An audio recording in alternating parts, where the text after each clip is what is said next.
hacer. Y nuestro próximo orador, él ha hecho mucho, ha estado muy activo en el periodo reciente como uno de la eminencia gris del equipo científico del sótano de la Rushback. La gente que ha participado a través de Google lo conocen muy bien y también lo conocen como el organizador del movimiento de Juventudes Larrochistas de hace 10 años y que fue él y su esposa Lenny y Harley Schlanger, junto con él, han sido los creadores, los que organizaron. Y él va a hablar de un tema que se llama Ningún hombre debe ser un esclavo, Hamilton, Lincoln y la economía revolucionaria del sistema americano. Phil Rubinstein.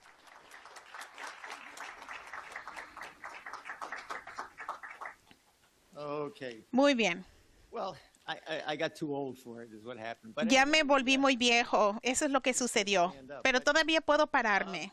you know, listening to Frank, Después de escuchar a Frank Mathis, me hizo recordar de Brooklyn y ustedes que conocen dónde está la comunidad rusa. in a brief few moments, En un periodo breve, quiero abordar a dos personalidades de la historia norteamericana y a Lincoln, pero también a Hamilton, quienes fueron dos individuos sublimes y de alguna manera puede resonar en la gente con respecto a Lincoln de una manera más fácil, pero también Hamilton también es una persona que dio su vida por el movimiento. Esto fue encubierto. Él fue asesinado por los británicos a través de Aaron Burr y en un supuesto duelo, y todo el mundo sabía que Hamilton iba a morir. Lo que sucedía es que estos duelos se arreglaban de antemano, se amañaban, y en este caso no querían que se determinara el resultado del duelo y como resultado mataron a Hamilton en un momento en que la República todavía no estaba en 1805. La Convención Constitucional fue en 1799. Todavía no teníamos a un país hasta la Convención de la Constitución, que fue creada y organizada por Benjamin Franklin y en cierto grado por Washington y Hamilton. Y también voy a tratar de abordar la ideología de la gente, de que los padres fundadores eran Franklin, Washington y Hamilton. El resto tenían momentos importantes, pero también tenían momentos. Había ocasiones en que Jefferson no sabía qué pasaba. Pero también lo que prefería. Él apoyó a los jacobinos en la Revolución Francesa, y luego John Adams también no sabía qué dirección tomar. El hecho es que, como un hombre relativamente joven, Hamilton elaboró las bases para la existencia de los Estados Unidos como una república.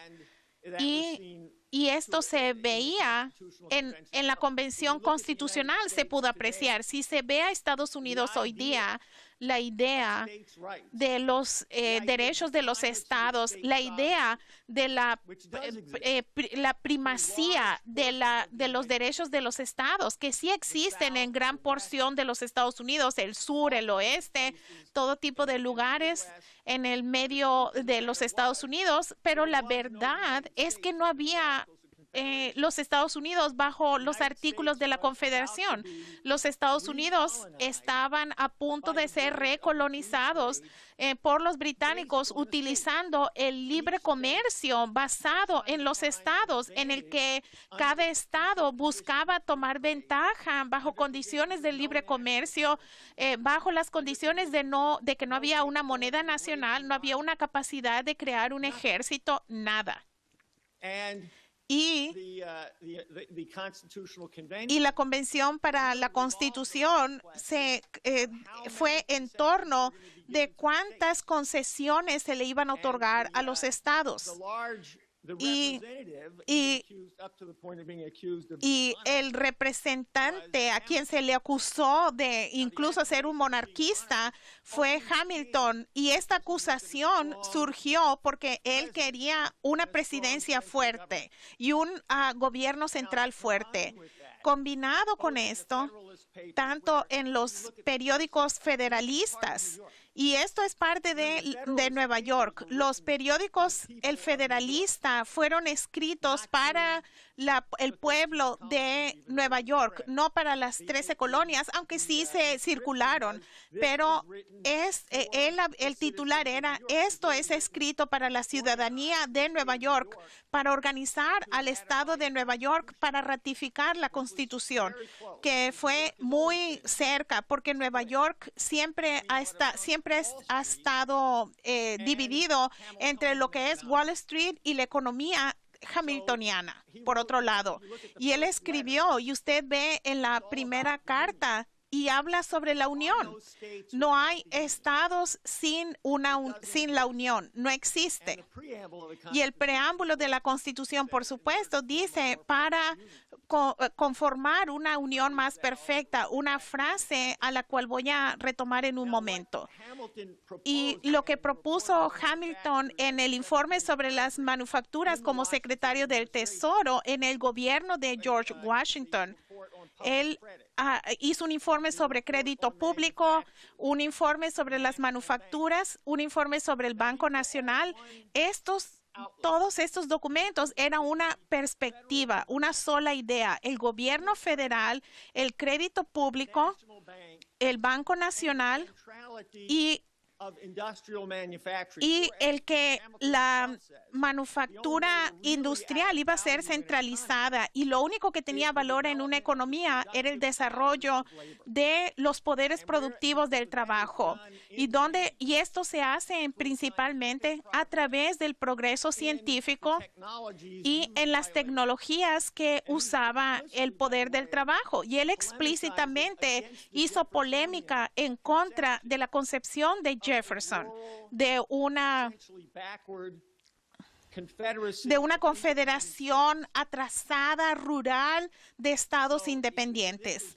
Y esto es un concepto único, donde el valor se centra en el desarrollo de la ciudadanía desde el punto de vista de la capacidad de absorber nuevos descubrimientos científicos.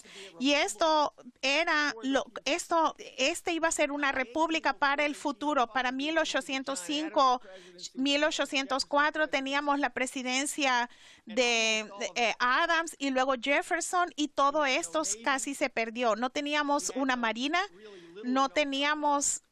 literalmente no había comercio, y teníamos una economía que se desarrollaba en base a la esclavitud, en particular con el sur. Y esto es importante que se conozca. Helga habló sobre la narración. Algo que se debe dar cuenta sobre la narración es esto se considera ahora cómo se lleva a cabo la ciencia en la última década. El punto es cuál es la narración sobre la antropología de la especie humana. ¿Cuál es la narración sobre la teoría de cuantos? Hay un libro que se llama Diálogo de los cuantos, pero la forma en que se dice la historia, que nos da la hegemonía de la mentalidad de la teoría de Copenhague actual, que domina, de la teoría de los cuantos. Y conocemos algunas cosas, conocemos un poquito, pero no sabemos qué diablos pasa. Y no podemos saber qué es lo que sucede.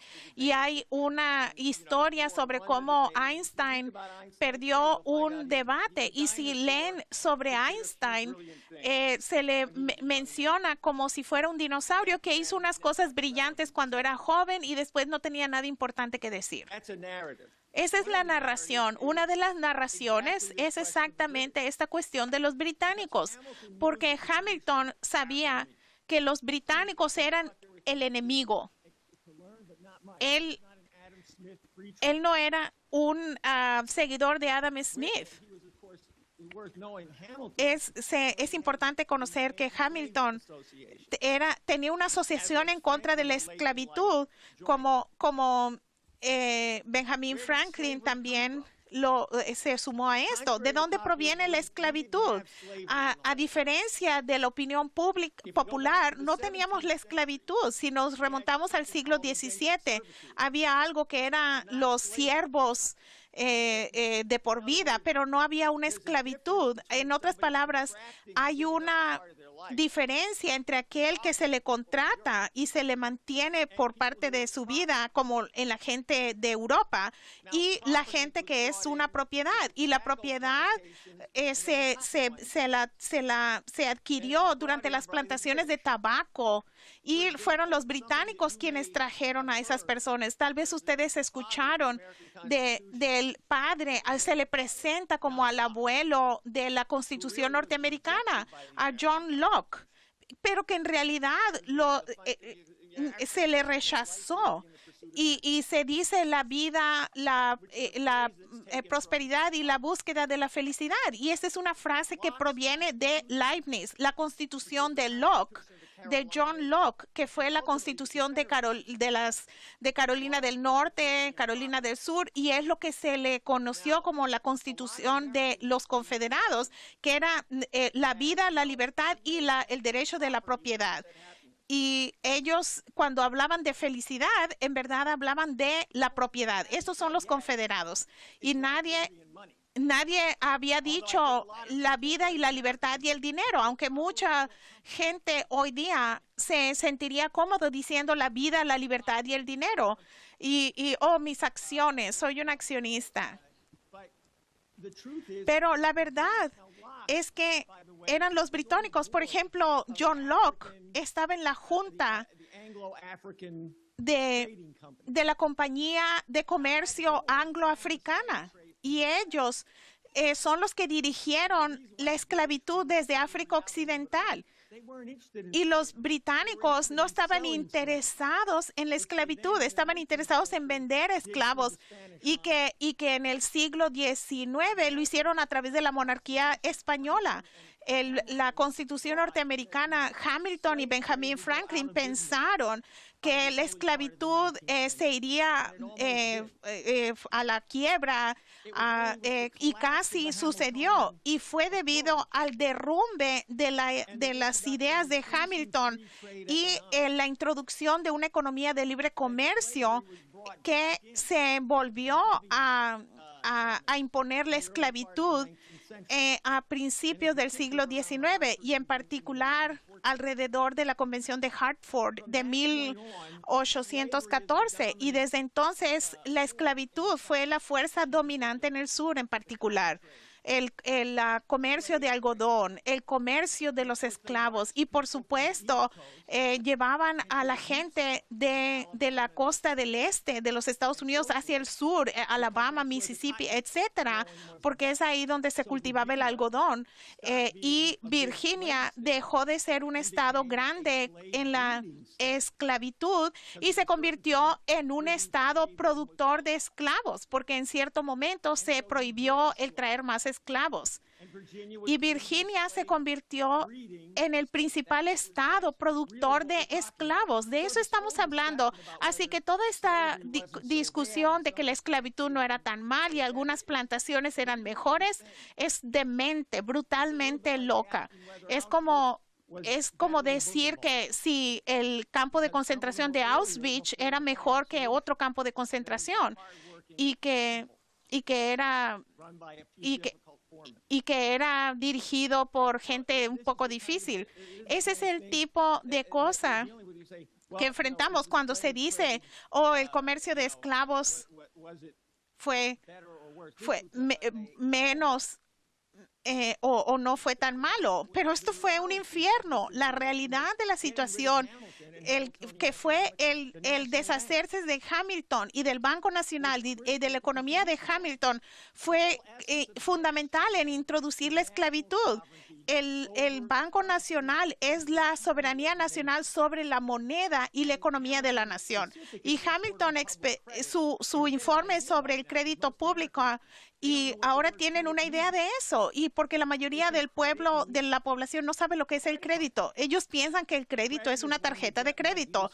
El crédito es cuando se obtiene dinero para gastar. Eso significa tener el crédito. Vas al banco y te dan un préstamo y te dan dinero.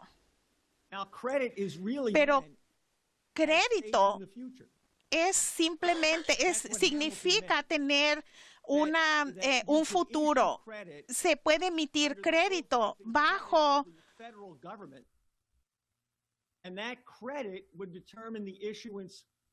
de la plena fe y el crédito del gobierno, y esto significa un medio para circular el producto del trabajo, la producción de la economía.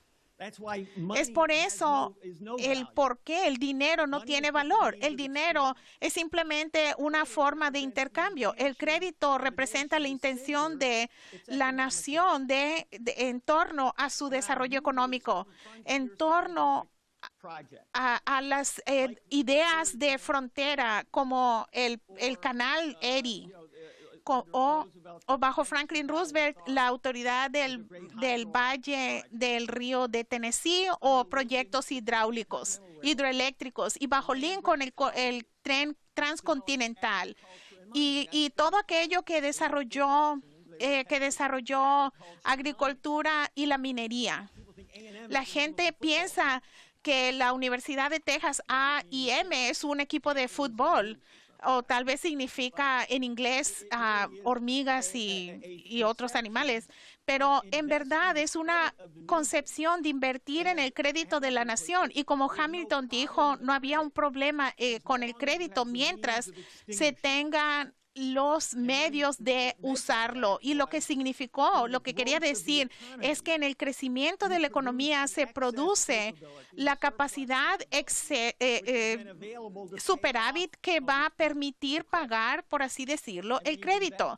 Y significa invertirlo aún más. Y lo que hay que entender sobre Lincoln es que Lincoln, y yo diré esto para hacer un punto más general, cada vez que esta nación enfrentó una crisis, tuvimos que volver, si tuvimos éxito, a la economía hamiltoniana. Y la economía hamiltoniana no es simplemente hablar de economía. Miren, hay quienes ganan el premio de Nobel por cosas como este Vogel de la Universidad de Chicago, que probó que la economía de esclavitud era más eficiente que la economía industrial porque era más barata. ¿Es cierto? No le pagas a los esclavos mucho, que digamos. Tal vez sea más barata. Por supuesto, si hubiéramos continuado como una economía de esclavitud, no existiríamos. Pero hay más en eso, en el sentido de que explícitamente para Hamilton y Lincoln es el desarrollo de los poderes científicos del país. Esa es la economía, una economía como Lynn lo ha entendido, una economía física, que una de las formas en que hay que mirar a esto es el desarrollo más allá de Hamilton y la concepción de Lincoln y de Henry Carey, el que fue el principal asesor económico de Lincoln y era muy antibritánico. Uno de los grandes mitos de los Estados Unidos es de que los británicos son nuestros aliados. Por supuesto, son nuestros aliados. Ellos dirigen el imperio a través de nosotros, dirigen el imperio a través de Wall Street. Así que son nuestros aliados. Churchill nos necesitó. Se ha vuelto un héroe en Estados Unidos. Churchill necesitó a Estados Unidos o iba a perder a todo al imperio después de haber apoyado a Hitler. Y efectivamente, él vino a arrodillarse y estuvo 34 días en la Casa Blanca para asegurarse que que el ejército norteamericano y británico trabajaran juntos, y fue Churchill quien hizo mucho para que no tuviéramos comunicación entre Franklin Roosevelt y Stalin. El hombre que estuvo más en Moscú que nadie fue Winston Churchill. Así que son elementos de la historia norteamericana que no se conocen, especialmente en la Universidad de Columbia, que puedo decir. Aunque tenemos una gran historia,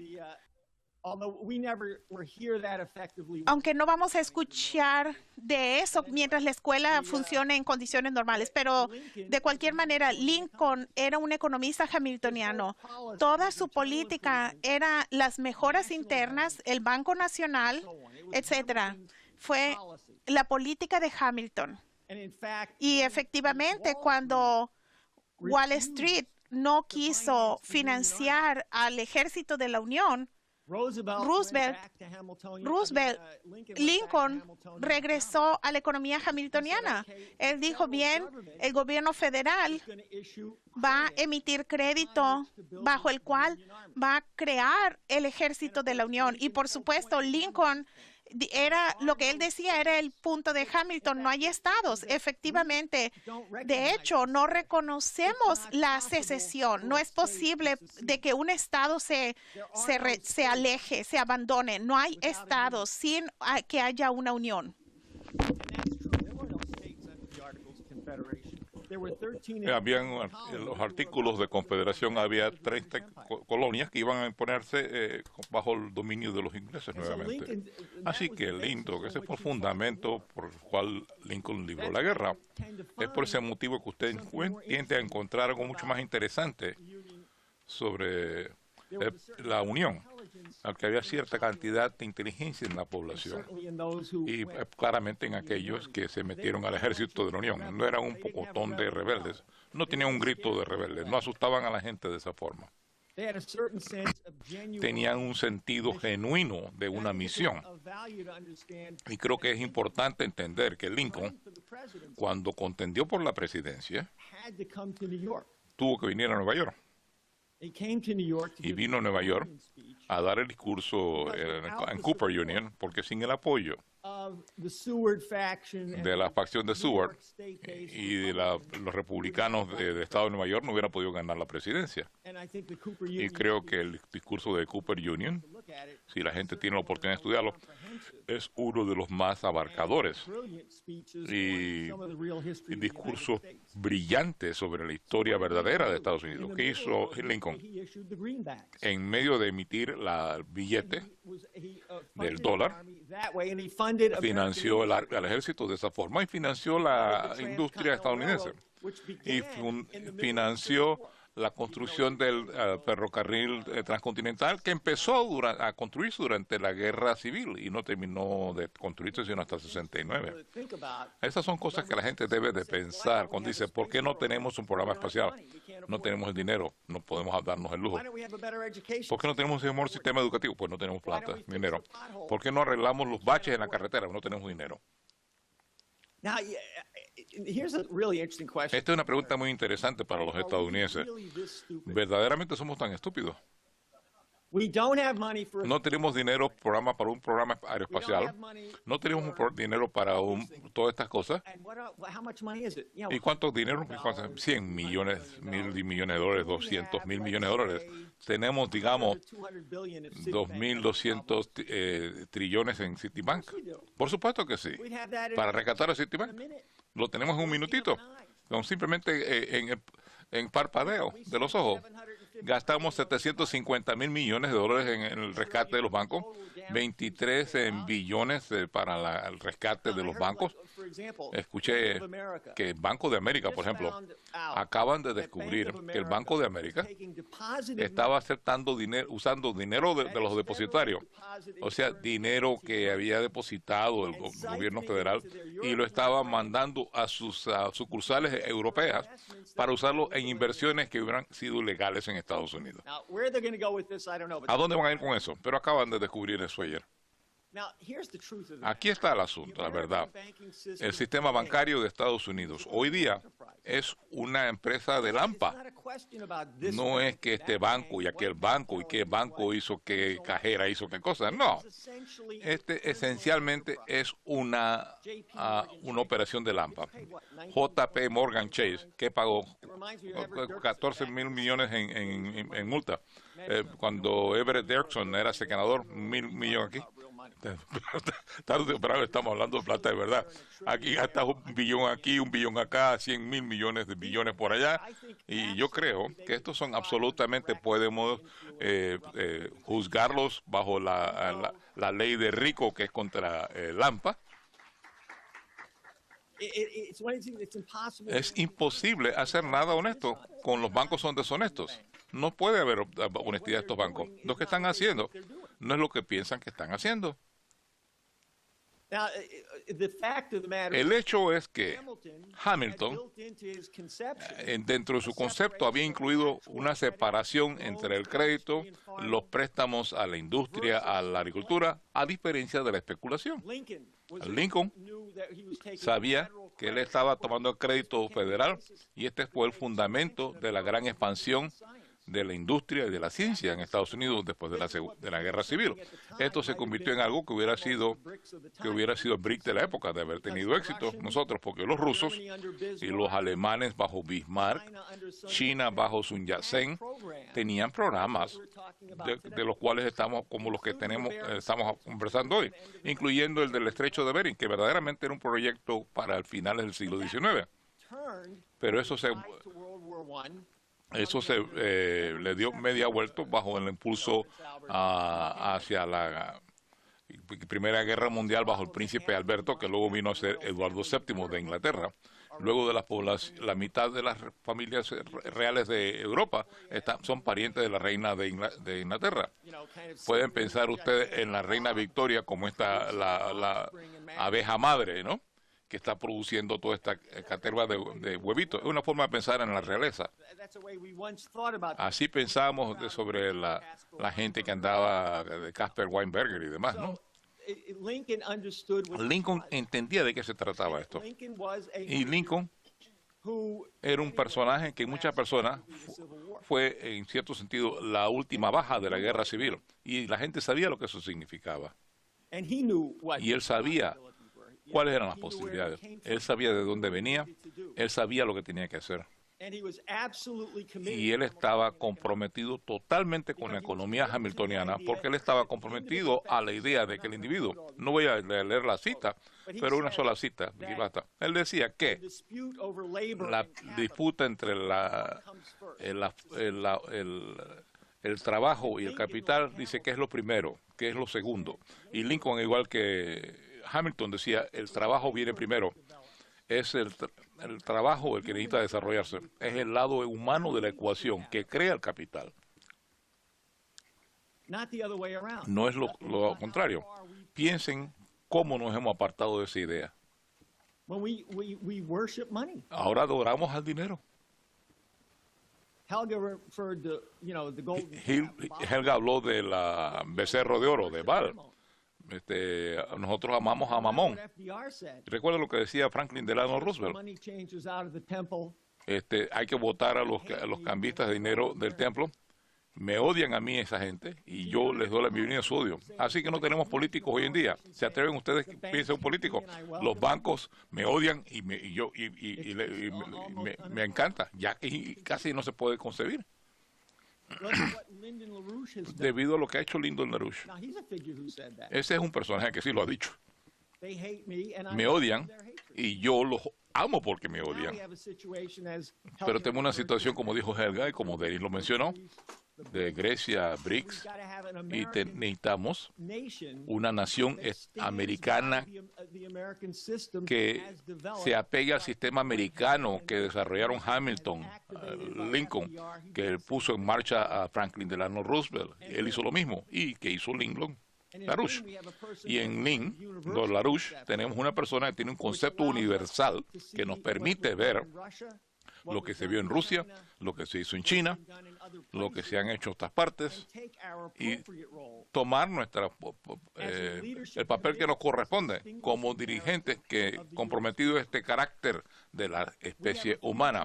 Tenemos un futuro, y Ben tal vez hablará sobre eso, y no voy a tocar, pero yo sí, una cosa que sí quiero hacer es darle unas ideas de lo que Lynn ha recalcado una y otra vez recientemente, que ser humano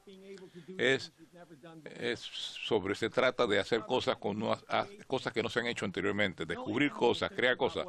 Ningún animal piensa en términos de su futuro. Usted no va donde su perrito y le dice, oye, ¿qué crees que va a pasar en el siglo XX, en el año 2021? Algunos tienen relaciones cercanas con sus perros, pero yo creo que su perro le puede hablar nada sobre el siglo XXII, o si vamos a tener un programa espacial o no, o si lo que sus hijos que necesitan aprender. Ellos producen engendros, pero no creo que tengan una idea del futuro, esos animales. Déjenme darle una idea de circunstancias muy difíciles cuando Lincoln expresó eso para su época. Esto es un discurso del Congreso a finales de 1862 y los estaba preparando para la proclama de emancipación. Se duda entonces que el plan que yo propongo, si se adopta, recortaría la guerra y disminuiría el gasto de sangre y de dinero. Restablecería la prosperidad nacional y perpetuaría ambas cosas de forma indefinida. Hay dudas de que nosotros, el Congreso y el brazo ejecutivo, podemos lograrlo. La gente no respondería a un llamado de nosotros. Podemos el pueblo, a través de otros medios de forma tan asegurada, lograr nuestro objetivo vital. Podemos ganar solamente a través de un concierto entre nosotros. No es que nosotros imaginamos, pero podemos hacer lo mejor, hacer lo que sea posible. Y la pregunta siempre se nos ocurre, ¿podemos hacerlo mejor? Los dogmas del pasado callado son inadecuados al presente tormentoso.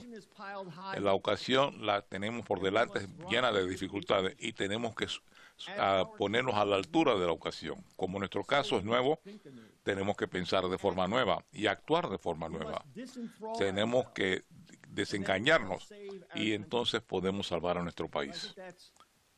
Yo creo que este es un sentido apropiado de cómo Lincoln veía al mundo en sus propios conceptos sublimes.